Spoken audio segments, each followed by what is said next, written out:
Okay, so good evening, everyone. My name is Jet. I am the National Sales Manager and Clinical Applications Specialist for JD Medical. Ali asked me to reach out and go over the Veta 5, its functionality and its operations with a couple of the team members. Inside the room right now, how many people have used a ventilator? 1, 2, 3, 4. All of us have used a ventilator, Okay, and I think, has everyone used this one? how many? Yeah. I think I'm the only one that actually has not used it. I've set it up a few times just as part of a team, but I haven't used it for a surgery yet. Okay, perfect. Maybe just see. And the ventilators that have been used in the past, were those Hallowells, Surgivet, Midmarks? My experience is with Hallowell. Okay, And I think that's the majority of the experience here as well. okay, perfect. Sounds good. All right, so the way that I do my training is we're going to go ahead and we're going to point out each individual piece of the unit. We're going to talk about its functionality, and then once we're done with that, we will go ahead and get the unit turned on, and we'll run through some of the different ventilator modes that the Veta 5 has. Okay. Excellent. Levi is going to be my hands here tonight, so he is going to do everything that I ask him to do. So Levi, if you wouldn't mind, we're going to begin at the back of the machine on your side. We've got the bellows canister that is housing the bellows. So you have the large bellows, I have the small bellows. Excellent. Those bellows are 300 to 500 cc's. The bellows that I have on my machine are 0 to 300. You want to use the 0 to 300 for patients 25 pounds or below, and the larger bellows for patients 25 pounds and above. In an emergency, you can use the larger bellows for smaller patients. The only reason that Mindray provides two different size bellows is simply because most of the time the volume titles that you're going to be putting on these smaller patients and the smaller bellows is so small that given the large bellows, you may not see them move. And so it's a visual reference for you to be able to see the bellows rising and falling as they're ventilating the patient. Does that all make sense? I think so. Okay.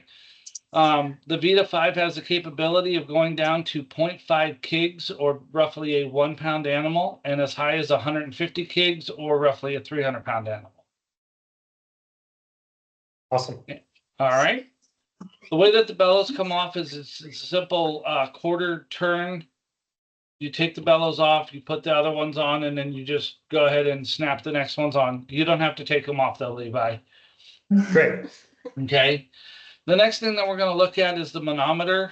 That's the dial right in front of the bellows housing. Yep, perfect. So the manometer is designed to swivel and turn, so you can rotate it to allow for better viewing depending on what position you are in the room. It is also designed to be a very quick and easy product or part that can be serviced and repaired. Levi, if you wouldn't mind grabbing that manometer and just pulling it straight up. Pull hard. There you go.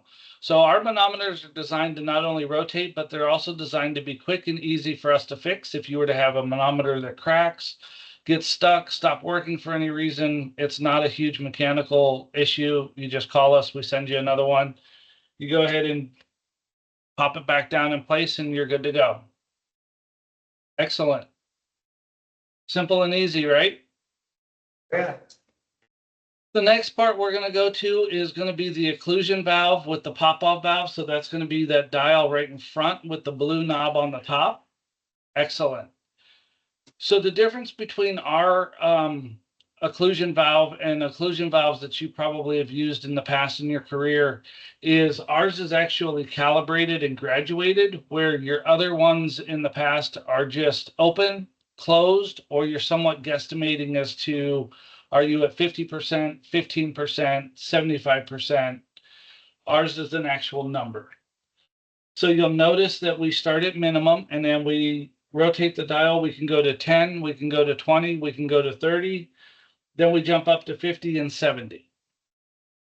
What all of these numbers means is if you put it at 10 and you've got a bag and you push down on the occlusion valve and you squeeze the bag, you will only be allowed to provide 10 centimeters of water pressure to your patient.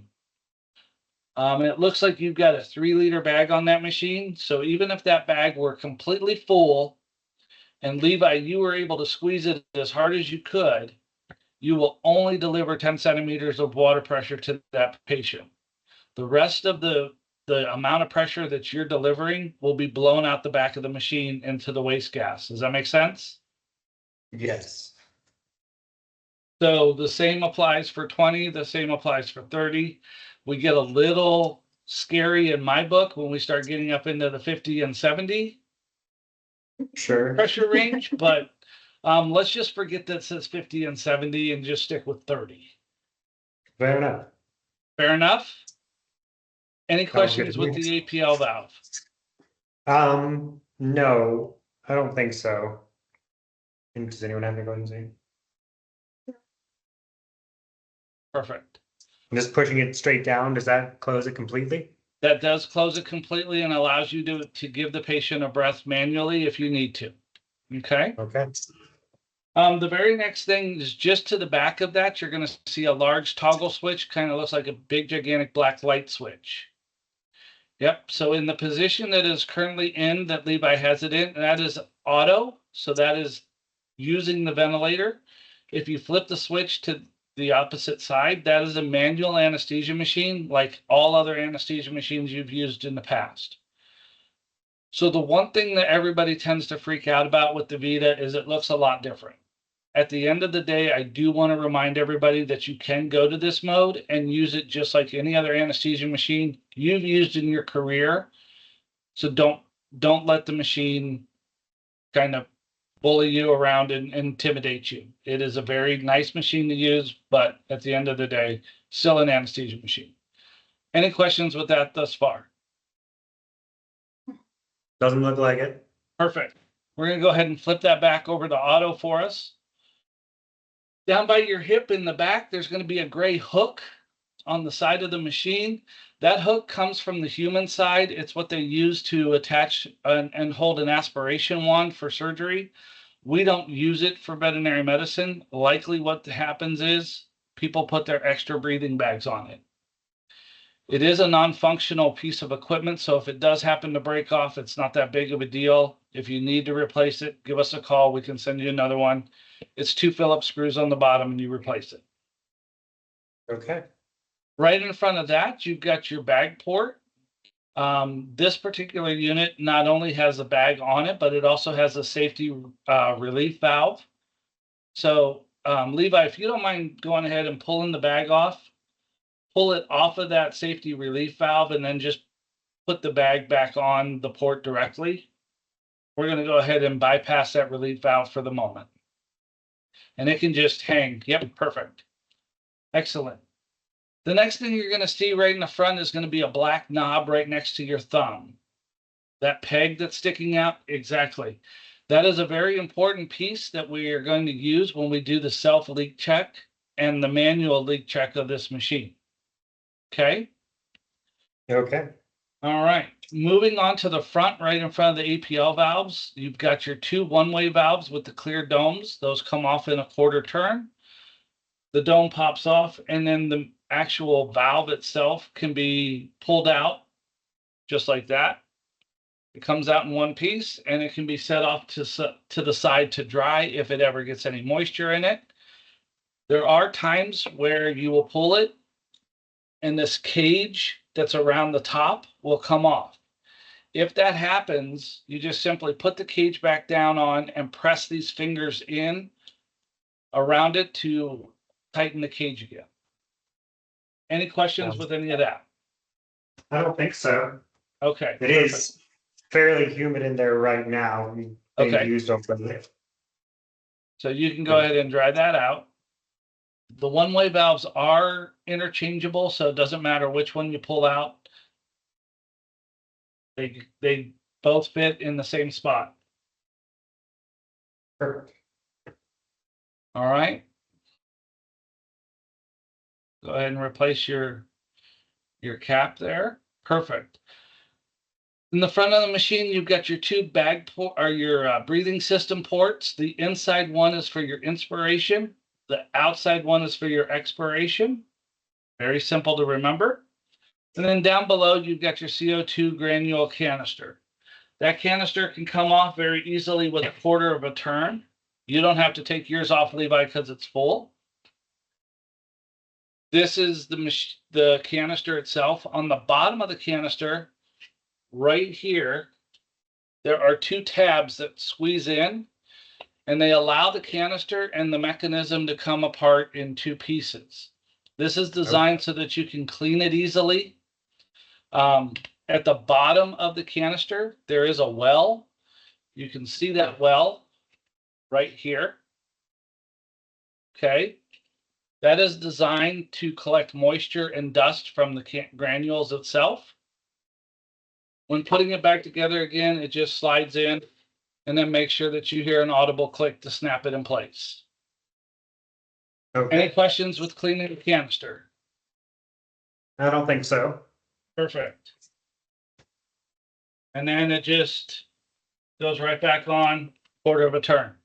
Easy and simple. Moving into the front of the machine, you've got the large O2 plus button down at the bottom below the flow meter. That is your O2 flush. You'll notice that it is recessed and not protruding out. That is specifically designed so that no one can accidentally bump into it and deliver a flush of oxygen to the patient. Okay. It is also a calibrated flush valve, which means it will only flush at 30 centimeters of water pressure at a time. So when you press that button, you're not going to hear that big explosive rush of air like you normally do on any other anesthesia machine. When we're getting ready to fill the bellows, you'll see exactly how slow it does flush. Okay? Anybody have any questions with that? Doesn't look like it. Perfect. Above that, you've got your flow meter. When you are registering your flow meter or you're reading your flow meter, you want to read it at the top of the red bobbin. So if you want to go to 2 liters per hour or per minute, I'm sorry, you want to go to the top of the red bobbin. Excellent. Make sense? Makes sense. Perfect. Just below the flow meter is a toggle switch. That toggle switch allows you to flip it back and forth between your ACGO outlet and the ventilator. So just to the left of that, you've got that silver port right underneath the vaporizer. That is where you would plug in your non-rebreather, and then you need to make sure to turn this switch on to activate that. Everybody got that? Yes, I think so. The machine will actually tell you if that's on. It will not tell you if it's off, though. So make sure if you're going to put a patient on the non-rebreather that you flip that on. Okay? Okay. In addition, when using a non-rebreather, you do not have any ventilator capabilities whatsoever, which means that your manometer does not work. It means that your pop-off valve does not work. The only thing that is functioning at that point in time is your CO2 granules. Okay? Okay. If you have to ventilate something that would typically be on a non-rebreather, again, we've got the ability to go down to 1 pound, so you can ventilate them on that side. We just recommend using smaller breathing circuit than what you normally would. Okay. The Veta 5 comes with a really small set of breathing tubes, and these are ideal for your smaller patients. It is these tubes that I actually ventilated a 1 pound chameleon with. So Oh, wow. you can do very small patients with those. Okay. Any Very cool. questions so far? I don't think so. I ask that question a lot, so just let me know if it starts to get on your nerves. That's okay. All right, so moving up above your flow meter, we've got a dial here. That dial is showing you how much gas is coming into your machine. You want that dial to read in the green section. However, The machine has the capability to go as low as 35 PSI, so it can fall just slightly below that if need be. All right. Moving over to the vaporizer. The Mindray vaporizer is a little different. You push the dot, the 0 dot in, and you can go. It goes up to 6 rather than most vaporizers, which go to 5. Okay. Very easy to fill. You just unscrew the cap, pour your isoflurane in there, and then reseal the cap. This is a very important thing. If you can see threads on the cap is not seated properly in there, and it will fail every time you try to leak test the machine. Okay, if you bypass the leak test, you will start to smell isoflurane coming out of there. So make sure that you cannot see any threads when that's fully seated. Okay. All right. Any questions with anything that we've discussed so far? Doesn't look like it. Perfect. If we can go ahead and put a breathing circuit on that anesthesia machine, we will need that next.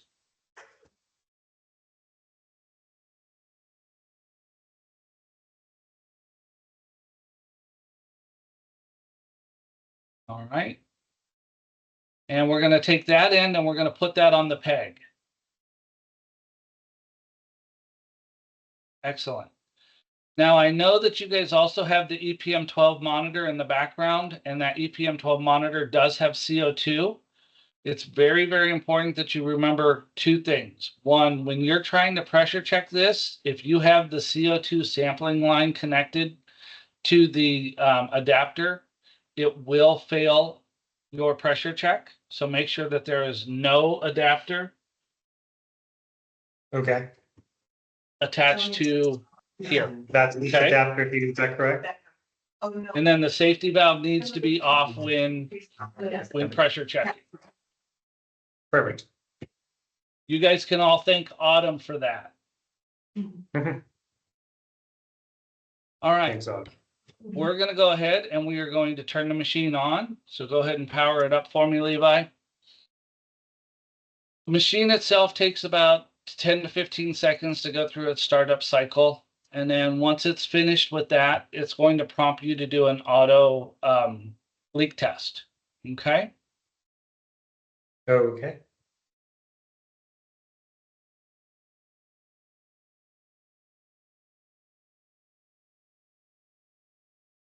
All right. So the very first thing that's going to ask you to do is to occlude your Y piece. That's what you've done when you've gone ahead and attached it to the peg. The next thing it's going to do is tell you to make sure that you are in the auto position. The next thing it's going to do is to make sure that your gas supply is off. So no gas flowing through the flow meter. Okay. Levi, if you wouldn't mind going ahead and pressing that O2 flush until the bellows rise to the top. And you can see again how that's not a real big flush of air. Excellent. Now we're going to go ahead and click the blue continue button on the screen. So the machine's going to take about 30 seconds for it to leak check the ventilator side. It's going to make some noise. You're going to see the bellows go up and down a couple of times. What we want is a green banner that says pass. If by chance the machine were to happen to fail for whatever reason, it will also give you some guideline or troubleshooting areas to look at. Excellent. So we've passed. Let's go ahead and click continue. And now we're going to go ahead and check the manual side of it. So what it wants you to do is flip over to manual. Yep. The one thing I want to point out right here, you'll notice that the bellows have still stayed full. That's the specific design for Mindray. That way you're not having to constantly fill your bellows if you're flipping back and forth between manual and ventilator mode. The bellows will stay full of oxygen and gas, okay? Okay. Now we've switched over to manual. We're going to go ahead and take the APL valve and we're going to move it to 30. And then we're going to go ahead and use the flush valve to increase the pressure on the paw to between 25 and 35. It is okay if you go over, it is not okay if you go under. And with that 3-liter bag, it's going to take you a few seconds to fill that up.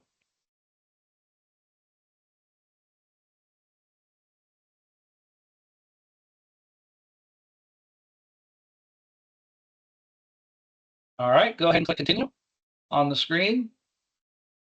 And again, now it's going to run through. One of the most important things I can tell you is it's very essential that you put your breathing system on the peg. The reason why we don't want you to cover it up with your thumb or your finger like this is this outer ring at times will have some micro fractures in it. And if you're covering it with your finger, you're actually going to seal those fractures and you're going to get a false pass. So we want to make sure that we are always using the peg, okay? Okay. We've gone ahead and passed. So now it's going to ask you to do 2 things. The first thing is what? Just the AP valve to normal. Yep. Back down to minimum. And then you're going to click standby. All right, so now we would be ready to go ahead and accept a patient. The workflow for the Veta 5 is so that you start a patient on the manual side of the ventilator. If you try to do this and you're in the vent mode, the machine is going to prompt you and ask you, are you sure you want to start your patient off in the ventilator mode? So Levi, if you don't mind flipping the switch from manual to auto. Perfect. So now we would be able to go ahead and start a case. We don't want to do that just yet. Let's talk about the features on the front of the screen. At the very top left, you're going to see three animal icons. If you press on those icons, it's going to bring a drop-down window where you'll be able to input all of your patient data, their patient ID, their sex, weight, things of that nature. If you'll go ahead and clear that with the green check mark. Dropping down into the middle of the screen on the left-hand side, you're going to see the leak test. You're going to see that it passed, and you're going to be able to see the last time that it was leak test. We do recommend that you leak test it at least every time that you change the bag or the breathing system. If you needed to do that, you just simply click on that leak test button. Again, it'll take you back into the leak test functionality. Below that, the very bottom right, or sorry, bottom left, is going to be the weight. The weight is defaulted to start at 2 kilograms. If you click on that tile and then rotate the blue knob, you can change the weight.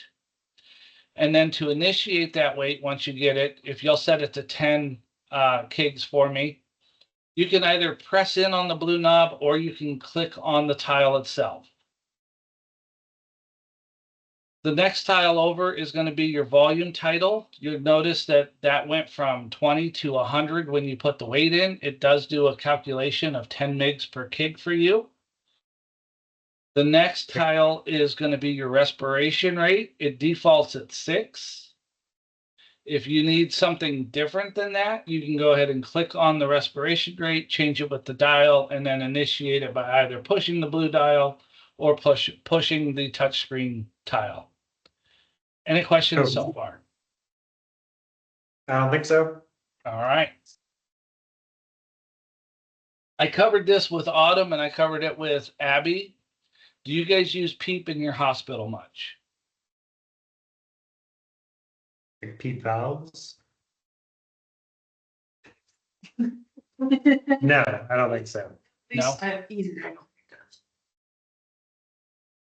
Can anybody in the room tell me what PEEP stands for? I don't think so. Okay. PEEP stands for, Something.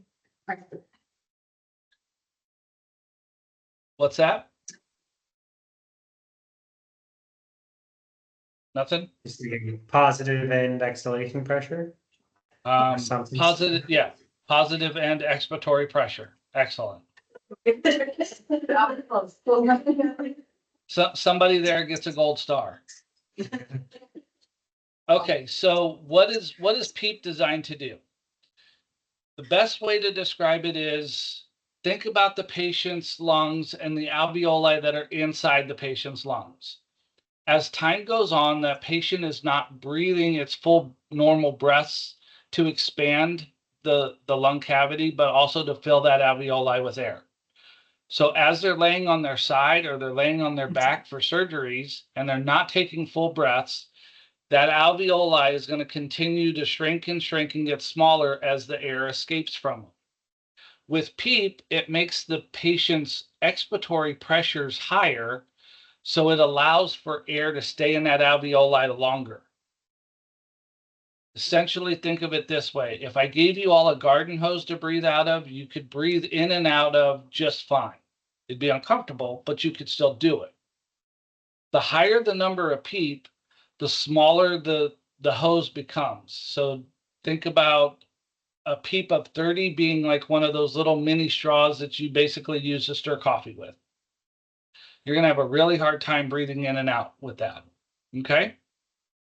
Okay. If you guys aren't using it, you don't need to worry about it, but it is there, and you can turn that function on just simply by clicking on it and rotating the dial to a number in which your surgeon wants the PEEP to be, the pressure to be. Does that make sense? Yes. Okay. You'll also notice that when you turn the dial, Levi, that it starts at 3 instead of 1. The reason is inherently there's always 2 centimeters of water pressure in any breathing system. The only way to remove it would be to put it on a vacuum. Okay. That's why we start at 3. We can go ahead and turn that off. The next one and the last one in this mode is the trigger. So this is when the machine will actually fire a breath for the patient. It is set at auto because, quite frankly, the machine is much smarter and better at the job of knowing when to fire a breath and when not to fire a breath for that patient than any of us in the room. We really recommend, unless you're going to be paralyzing the patient with using like atracarium, that you leave it on auto. Any questions with that? I don't think so. Okay, perfect. The mode that we're currently in is BS mode. That stands for volume support. This is an intelligent ventilator mode that is designed to basically be a backup ventilation and help you when you may be the only one in the operating room with the patient and you're trying to get the surgery suite all put together. You may be trying to get your surgeon all put together. Who's watching the patient? So it does a really nice job of doing 2 things. One, it allows for that patient to take breaths on their own without fighting the ventilator. However, that preset respiration rate, if it happens to fall below that, the machine is going to back up and kick in and say, hey, you're not fulfilling that 6 breaths per minute respiration rate. So it will then kick in and start breathing for the patient. Simple? Yes. The other thing it's going to do is your volume title. So your patient we want your patient to fulfill that 100 volume title. If the patient happens to be doing shallow breathing or not taking full breaths and not achieving a volume title of 100, let's say that the patient's breathing is only fulfilling 40% of that 100, the machine is going to kick in and it's going to supplement that other 60% to achieve that 100% volume title. This ensures that your patient is constantly taking nice, deep, full breaths for their body weight. Any questions with that? I don't think so. Excellent. When you have this ventilator mode on, you may see 2 different colored wavelengths. You may see an orange wavelength, which is the breath that the machine is actually firing. and you may see a purple wavelength right next to it, which is what the patient has provided. Okay, so you may see a purple wavelength and then immediately followed with a orange wavelength right afterwards. Questions with that? No, sir. Perfect. We're going to go ahead and click on the VCB tile next. And then once we do that, we're going to initiate it with a green check mark. Very important, if you do not initiate moving from one ventilator mode to the other, the machine will time out and go back to the ventilator mode that you were just trying to leave. Okay? Okay. VCV stands for volume controlled ventilation.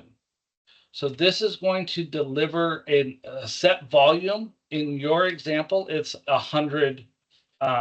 It's 100 for the volume title. Okay. This is the same ventilator mode that any of you that have used a Hallowell, Midmark, or SurgiVet or Draeger, this is the mode that those type of ventilators work in. And it's very simple. You set the volume title based on the patient's weight. The machine is going to deliver whatever that volume title is each and every time it takes a breath. Okay.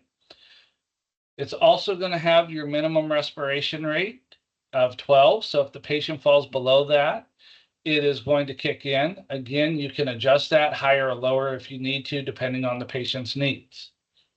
The only thing that's different in this ventilator mode is the IE portion of it. That's your inspiration to expiration ratio. The Veta 5 defaults at 1 second of inspiration to 2 seconds of expiration.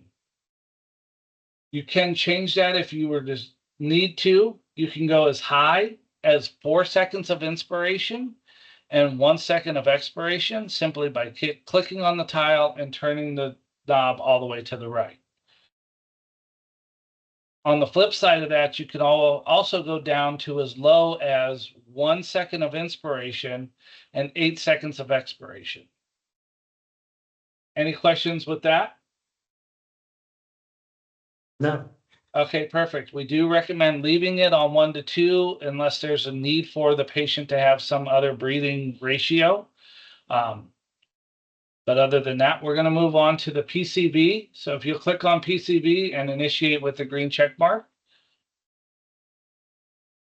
If VCB is volume controlled ventilation, PCB, anybody want to guess what that one is? Pressure controlled ventilation. Awesome. Great job. So that is pressure controlled ventilation. This particular ventilator mode does an excellent job of ventilating your obese patients, your walking coffee tables. Those patients that are weighing 60 pounds that should only weigh 30 pounds.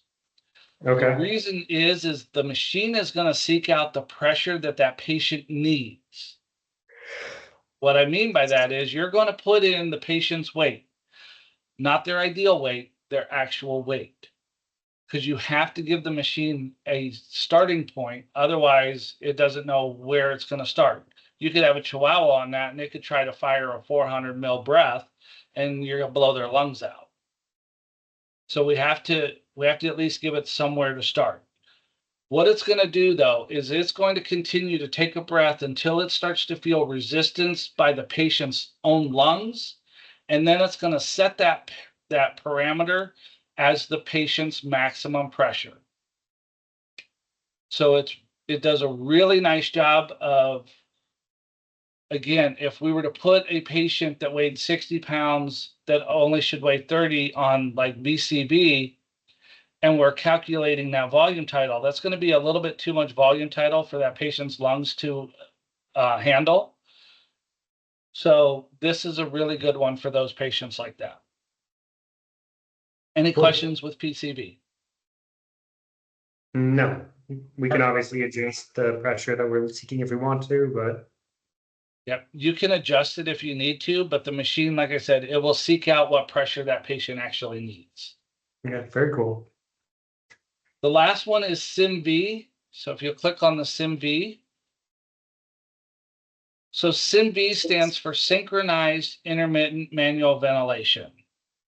This is an excellent ventilator mode to do a couple of things. So first and foremost, when you are weaning your patients off of the ventilator and bringing them out of anesthesia, what I typically try to do is start in VS mode, move the patient to VCV mode as the surgery goes along. Unless they're overweight, I would then move them to SIMV and start to wean them off as anesthesia and the procedure is starting to come to a close. You will need to communicate with your surgeon. Hey, doc, give me about a 15-20 minute window so I can start to wean the patient off of the ventilator. Make sense? I think so. Okay, so that's an excellent ventilator mode for you to start to wean the patient off. The reason is because as the first letter synchronized indicates what the machine does is it starts to synchronize its breathing pattern with the patient's normal breathing pattern.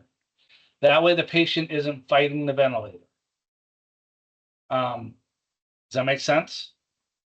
Yes. So it will synchronize. The other thing that it will do is as that patient's normal breathing pattern continues, if they were to lose that pattern or stop breathing for any reason, the machine will then kick in and say, hold on a second, that's not our normal pattern. There should be a breath here, and it will immediately fire that breath and keep that patient on that synchronized breathing pattern that's comfortable for the patient. The other thing that it does is it can be used as a long-term ventilator mode for an emergency patient that has compromised lungs that the owners need to then make a decision. Do we want to euthanize our patient or do we want to put them on a long-term critical care ventilator until their lungs are healthy enough to breathe on their own? Okay, so I want to be very clear. The Veta 5 is not a long-term ventilator, but you can do long-term ventilation on that mode. We're talking somewhere in the line of 6 to 8 hours maximum. Anything longer than that, you start to risk oxygen toxicity, but you're also going to be drying out the patient's lungs because there is no humidity source to provide in the ventilator mode. Does that all make sense for everybody? Yes. Okay. I know I've given you all a lot of information about 4 different ventilator modes. I will be sharing a document with Allie that I will have her share with everybody that goes over the modes and it goes over what their best uses are. Okay. Okay. All right. So the next thing that I want to show you is how to do an inspiration hold. In order to do that, we're going to need to actually start a case. So if you don't mind going ahead and clicking into the VS mode. Perfect. And now we're going to go ahead and click the blue start case tile and confirm that you want to start that case. And then you're going to need to turn your oxygen on or the machine's going to start to scream at you.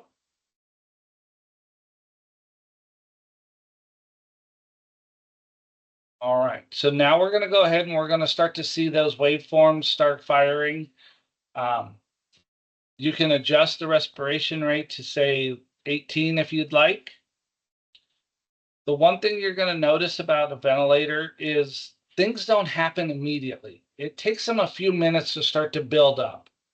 So just because you make changes to the ventilator does not necessarily mean that you're going to see something correlate on the screen with those changes. We good with all that? Yes. Okay. So as the pressure starts to build, you're going to start to see these wavelengths and you're going to start to see all of these orange wavelengths. Levi, if you don't mind grabbing the bag and just fluttering the bag a little bit, give it a small little squeeze. So now you can see a purple waveform. That's what it's going to look like if the patient were to be taking their own breath. Let's talk a little bit about that really quickly. If you see a purple waveform, it doesn't necessarily mean that the patient is breathing on their own. It could be something else as well. The machine is highly sensitive. So if the if your surgeon is bumping up against the abdomen or they're bumping up against the chest of the patient, you may see a purple waveform. You can also see that purple waveform before it disappears. That was because Levi was moving the machine and he was bumping into the breathing system. So if you are reaching across the patient to the other side of the table and you bump that breathing system hard enough, it will detect the pressure change in the breathing system and give you a purple waveform. Those are two artifacts that are artificial breathing. So don't panic about that. However, if you start to see continuous purple waveforms and nobody's touching those breathing system and nobody's bumping into that patient, then you need to consider that the patient is likely breathing on their own and there's got to be a reason for it. The biggest reason is they may be out of isoflurane. The second reason could be that their endotracheal tube is pinched, or that they may have a mucus plug. So make sure that you check those if you're seeing continuous purple waveforms. Any questions with that? Nope. You guys are making this really easy for me. Good. The next thing that we're going to do is there's going to be times where your doctor is going to want you to do an inspiration hold. You're getting that error right now because we've got the respiration rate up so high. So if you just click the audio pause, it'll stop anything that you have. Yep, perfect. All right. So just above the blue start case, there's an inspiration hold start button. If you'll go ahead and click that button for me. You now have to put two different parameters in here. So this is when you need to do an inspiration hold. Let's say your doctor may be in the chest and they need this patient to stop breathing for a few minutes and just hold their breath. The very first thing that you're going to do is a delay. So that's the amount of time before the inspiration hold takes place once you've initiated it. So your doctor may say, hey, Levi, in 15 seconds, I want this patient to hold its breath. So what you're going to do, Levi, is you're going to click on the top button. You're going to put 15 in there. You may have to click on the pencil. You're going to put 15 seconds in there. Initiate it with the green check mark. And then the next tile down, you're going to have to put how long the surgeon wants that inspiration hold to be held.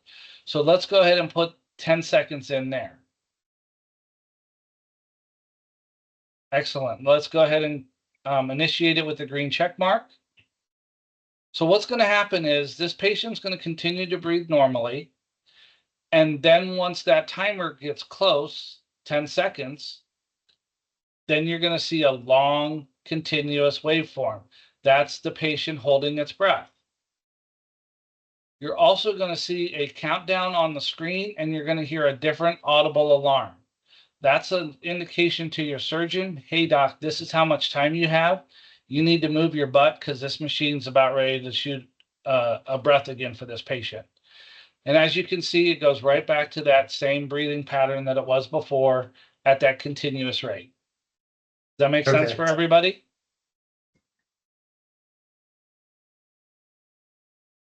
Yes. Excellent. Okay. Now we can go ahead and we can end the case. So if you'll click on the blue tile again to end the case and confirm it. All right. There may be times, go ahead and turn your oxygen off because it's going to start screaming at you. So there may be times where you may need to pull data from this patient to put into their PIM system. On the back of the unit in the very top in the middle, there's a USB port. Do you see that? Yes. Okay. So you just simply put a USB drive in there, click on the gears in the top right. And you can see over on the far right, it says export data. So you would click export data. It's going to tell you you don't have a device in there. If you had, it wouldn't give you this error code. And then down in the bottom left, if you click on the history, you'll be able to see everything that happened with the ventilator. So this is going to be recording the patient's breathing pattern, the ventilator mode that they're on, if any alarms happen to alarm through and what changes were made for that alarm. So it's going to record everything for the ventilator. It does not record anything for the vaporizer. So you'll still have to record your anesthesia levels for that. Okay. Okay. And then all you have to do is once you're done, you just go ahead, click export, and it'll load it to the flash drive. And then you can take the flash drive and load it into the patient's PIM system. Go ahead and click the green check mark for me and initiate that. You can do the red X too. That's fine. And again, Okay. there you go. All right. Other than that, that is it. Are there any questions I can answer for anyone? I'm guessing the leak test will fail if we actually have this connected. That is correct. Yes, sir. Okay. Okay. But normal ventilation is obviously completely fine with that. Yep, absolutely. You could go ahead and once you pass your leak test, you could put it back in place. Okay. Okay. And Now- that is just simply another safeguard to make sure that you don't blow out a lung. So that Yeah, I particular wonder- one is set at I think the black one is 25 centimeters Yeah, of water. This one is 20, I believe. Is it 20? Okay. Yeah. So regardless of what number you have it on, you could have your APL valve up to 70, but because you've got that safety relief valve on there, it's only going to allow 20 centimeters to go to the patient. Awesome. Okay. Really good device. Yeah. It's really, really nice ventilator. It's a really, really super nice anesthesia machine. You do have the capabilities of flipping back and forth between the two modes, both auto and manual, during the procedure if you need to give that patient a breath or have any problems. Okay. Okay. That's really cool. Other than that, the only thing else I can tell you is use it. Yeah, I think it's been getting plenty of use already, but Good. we appreciate you taking your time to teach us tonight. It was very helpful. It is my pleasure. Like I said, I'll go ahead and send this recording to Allie, and then I'll send her a document that she can share. Okay. Well, we appreciate you. Thank you so much. Yep. My pleasure. You all have a very good evening. Thank you so You much. as well. Bye-bye. Bye.